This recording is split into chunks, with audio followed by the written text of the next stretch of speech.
Hi everyone, today I'm gonna show you how to make these awesome muffins. You can make them with whatever filling you want. Watch the video and then you know how to make these delicious muffins. Before you begin, I'm gonna divide the ingredients in two. The wet ingredients and the dry ingredients. For the wet ingredients, we're gonna have oil, milk, egg, and also the vanilla extract. For the dry ingredients, we're gonna have the different fillings depending on what you want.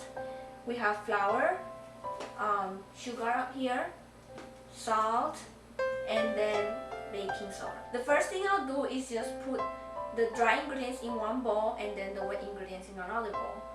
If you want, you can use a bottle for the dry ingredients, and I'm gonna explain to you why I'm gonna use a bottle instead of a bowl. I'm gonna start with the flour. So we're gonna need 1.5 cup of all-purpose flour, and I'll show you how to measure the cups. Usually the flour is gonna be all crumbed together, so you have to use a spoon and then loosen up the flour.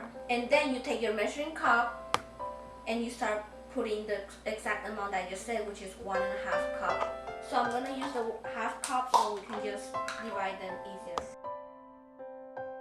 And kind of just has to be filled until the top, but don't crumb them together because they have to be loose or it'll be too much flour.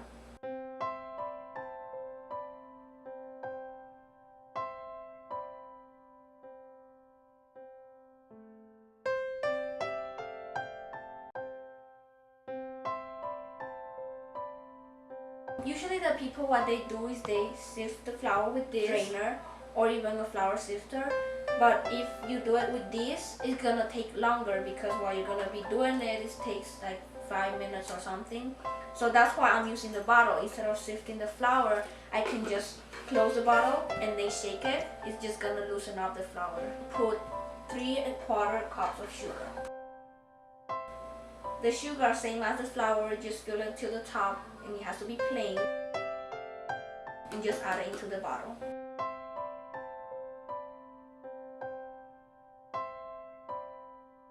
If you don't like sweet stuff, you probably can reduce the sugar a little bit. Or if you want healthier muffins, you can use brown sugar instead of white sugar, but it depends on you. Add the baking soda. If you don't have baking soda, you can use baking powder. Add 2 teaspoons of baking powder or baking soda. Make sure it's plain and not more than that. And the last thing for the dry ingredients is gonna be the salt. Just half teaspoon of salt. No more than that because it's gonna be too salty. Now that we finished putting the dry ingredients together, what you do is just close the bottle.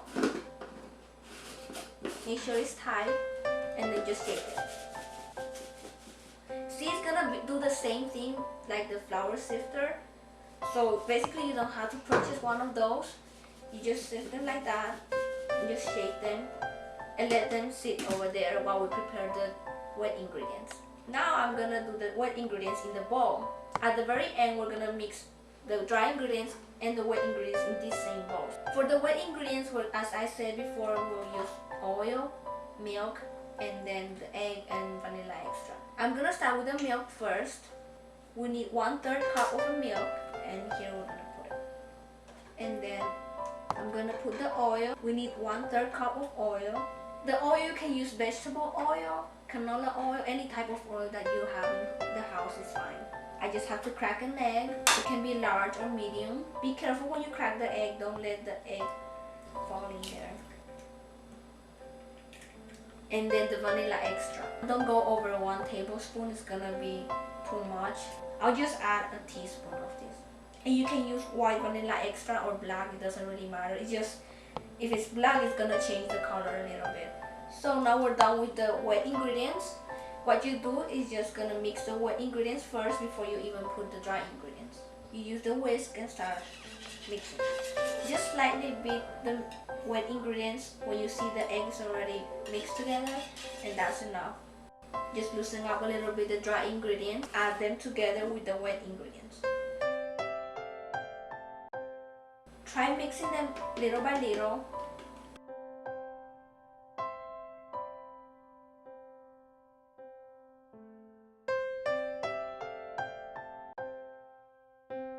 At first, the batter is gonna look a little bit thick, and it's okay because this batter is designed to be thicker, so the filling is not gonna just sink at the bottom, but if you prefer it to be a little bit less thick, then you can add more milk. Keep mixing until you see that there's no more flour left out at the sides of the bowl. But then don't overbeat, because if you overbeat it, then the cake is not gonna puff. So this is how it should look like, and that's the consistency. Now that we're done with this batter, you can go ahead and add the fillings. I have prepared 3 of them: chocolate chip, raisin, and strawberries. And you can also add blueberries or anything you like. Now that we have the batter ready, I'm gonna fill this into the cupcake pan. If you only have one type of fillings, you can go ahead and mix them directly. Since I have 3 different kinds, I'll just rather put them in the cupcake pans when I already distributed them. So I prepared this heart-shaped silicone cupcake, or you can also use the traditional ones, which is just the cupcake pan itself using the cupcake liners. When you put the batter into the cupcake liners, you don't fill it up to the top because it's gonna puff. So just fill it 1/2 or 3/4. When you're filling the cupcakes, you can use a spoon if you want. The batter was originally designed for a recipe of 12. So if you want to do more, you can go ahead and double the ingredients.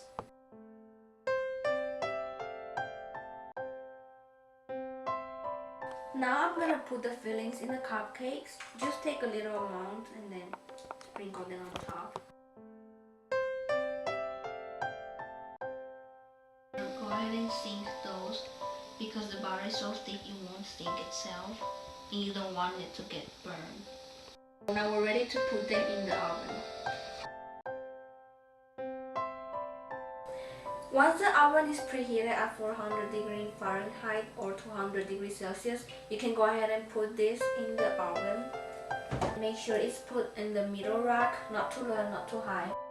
Slide it at the very center so each of those can rise the same amount.